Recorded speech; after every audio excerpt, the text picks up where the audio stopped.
Have you felt it? That sudden quiet in the noise of your day when the clock strikes 11:11. What if it's not coincidence, nor simple superstition, but an echo? An echo of a fundamental code that the architects of Giza, the Greek philosophers, and the masters of Kabbalah not only knew, but lived. Together, we will transcend momentary wishes to decode this universal message and discover why your consciousness is being tuned to this ancient frequency precisely now. There is a feeling unique to our modern age, a sense of being followed, not by a person, but by a pattern. You glance at your phone to check the time, and there it is, 11:11.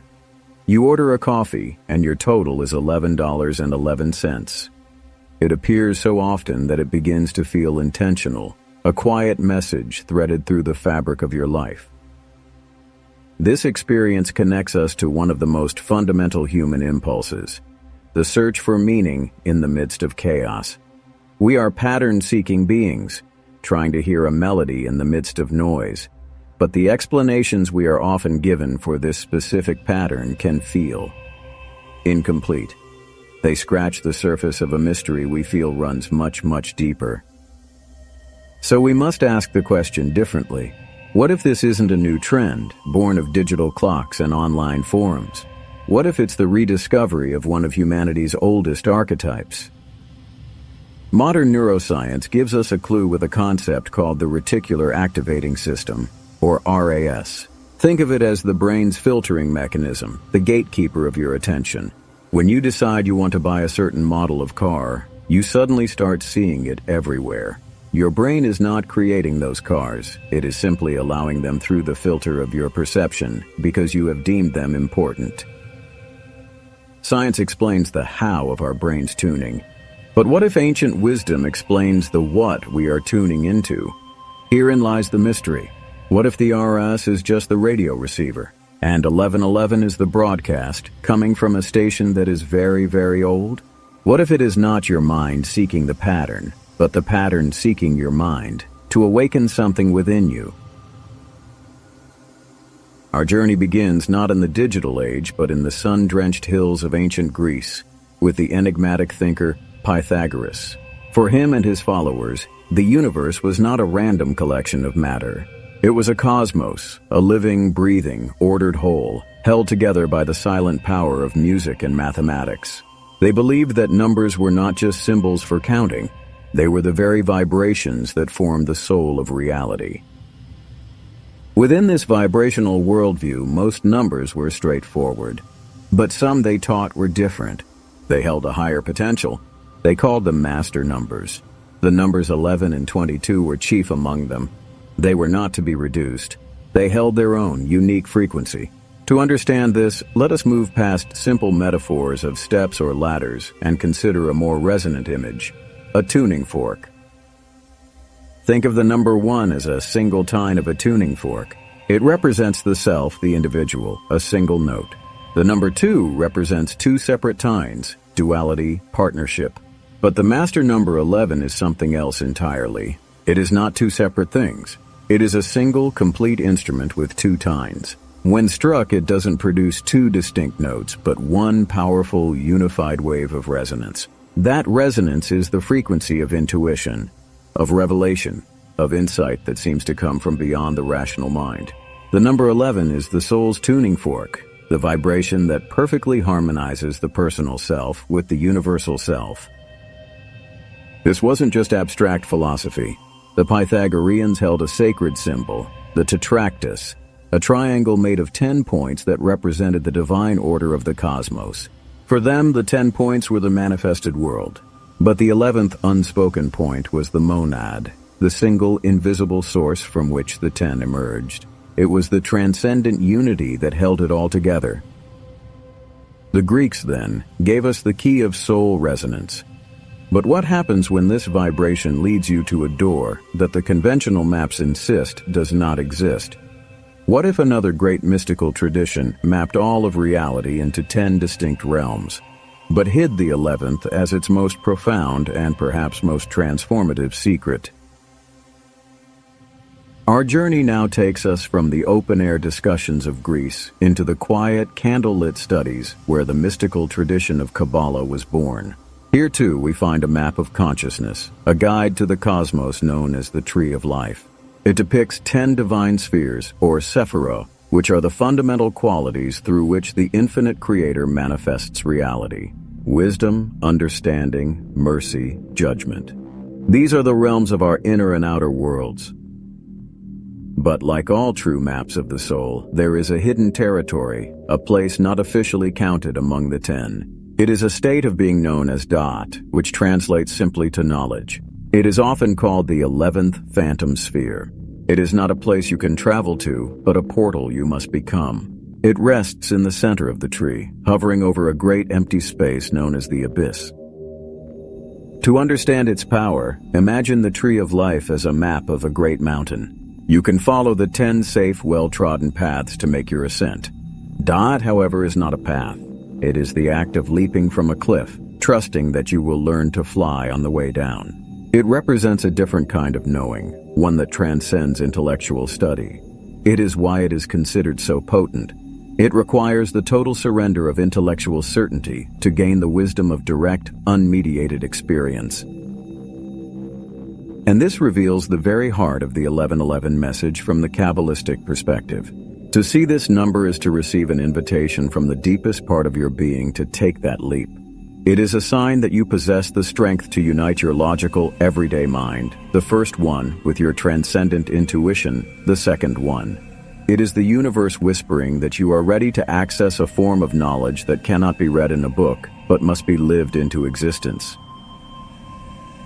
These ideas of soul vibrations and hidden portals can feel beautifully abstract. But what if the ancients didn't just meditate on them? What if they tried to build them, to carve these gateways into stone, and use these very principles to construct the most mysterious and enduring structures on Earth? To see these principles in action, our journey must lead us to the sands of Egypt, to the foot of the last remaining wonder of the ancient world, the Great Pyramid of Giza. For generations we were told it was merely a tomb, a monument to a king's ego. But a deeper look reveals something far more profound. It is a scale model of our world, a silent stone library of cosmic knowledge. Consider this. If you were to measure the perimeter of the pyramid's base, you would find it corresponds with almost impossible precision to half a minute of degree at the Earth's equator. It is a map of our own planet, written in the language of geometry. But the true marvel is not just that they mapped the Earth, but that they harmonized it with the heavens. If you take the original height of the pyramid and divide it by twice the length of its base, you get the number pi, the infinite constant that governs every circle in the universe.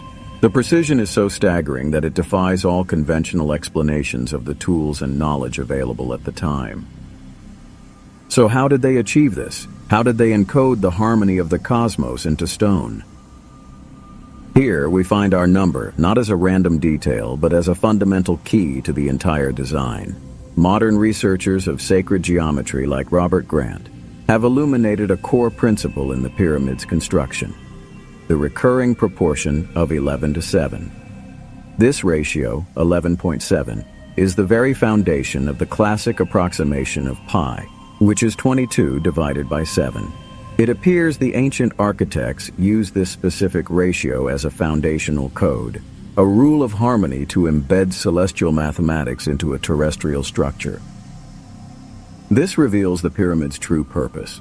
It was not a static monument, but a resonant technology, a stone instrument engineered with divine proportions to vibrate at a specific cosmic frequency.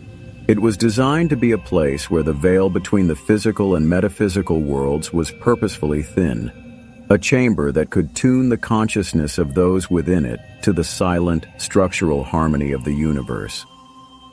The building itself was a portal, and the number 11 here is the symbol of our ability to perceive that portal. It represents the human-scaled key to unlocking this divine architecture. So let us pause here, at the peak of our journey, and look back at the path we have traveled. We began in Greece, where we found the number 11 described as the soul's resonant frequency, a master vibration. We journeyed into the hidden studies of Kabbalah, where it represented Da'at, the secret 11th portal to direct, unmediated knowledge. And we stood before the Great Pyramid, where it emerged as a foundational code in an architecture designed to harmonize heaven and earth. Each tradition, separated by time, geography, and language, held a piece of the puzzle. The great secret, the stunning revelation, is not that they all stumbled upon the same number. It is that they all understood what the number truly represents. It is not a signal, it is a mirror. Look at the number. 11. Two ones, standing side by side. The first one is you. Your individual consciousness, your personal story, your hopes, your fears, your present moment awareness. The second one is the universe, the cosmos in its entirety, the divine order, the source code of reality, your highest self, the silent, intelligent presence that animates all of existence. Most of the time, we experience a separation between these two. We feel like a small self in a vast, indifferent universe. But the 11:11 moment is a moment of perfect, fleeting alignment. It is when the veil between the two thins to nothing. It is when the personal self and the universal self stand in perfect reflection of one another.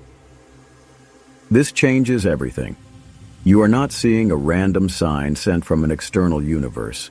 You are experiencing the universe acknowledging that you are, in that precise moment, vibrating in such a pure state of alignment that you can finally see its reflection in yourself and your reflection in it.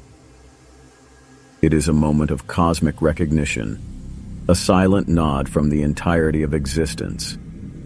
And so the message it carries is infinitely more profound than we have been told. The message is not, make a wish. The message is, you are ready.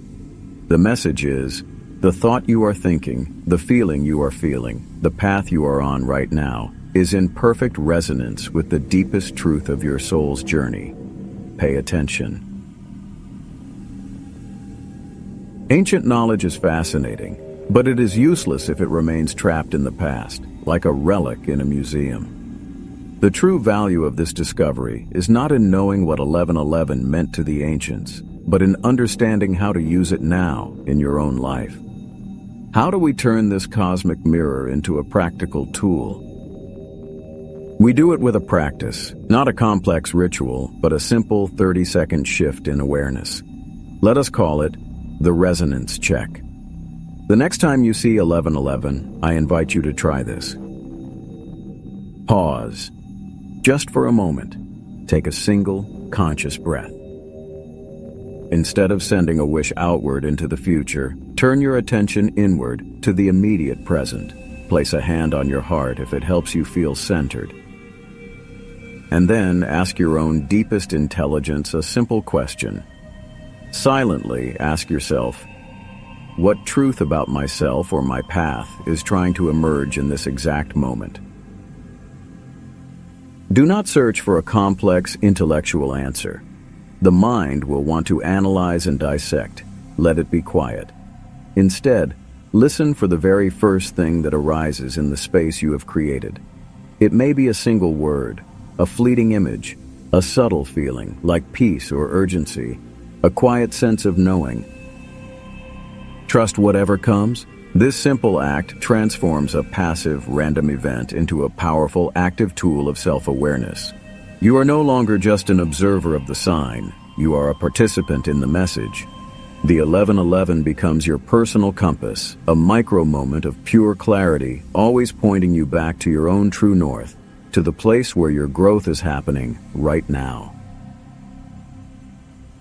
From the pure note of a soul's tuning fork to the divine proportions of a pyramid, the 11:11 code has always pointed to a single, sacred truth, the unbreakable connection between the self and the whole. The writer Anais Nin captured this moment of emergence perfectly. She wrote, And the day came when the risk to remain tight in a bud was more painful than the risk it took to blossom. This is the ultimate meaning of the message you are receiving. It is a call to blossom. You are not just a reader of this ancient map. You are the living, breathing territory it describes. Every time you use the 1111 moment to check your resonance, to align with your truth, you are writing a new chapter in this eternal code. Now the message is yours to continue. In the comments below, share the one word that came to you during our resonance check. Let us together create a living mosaic of these emerging truths.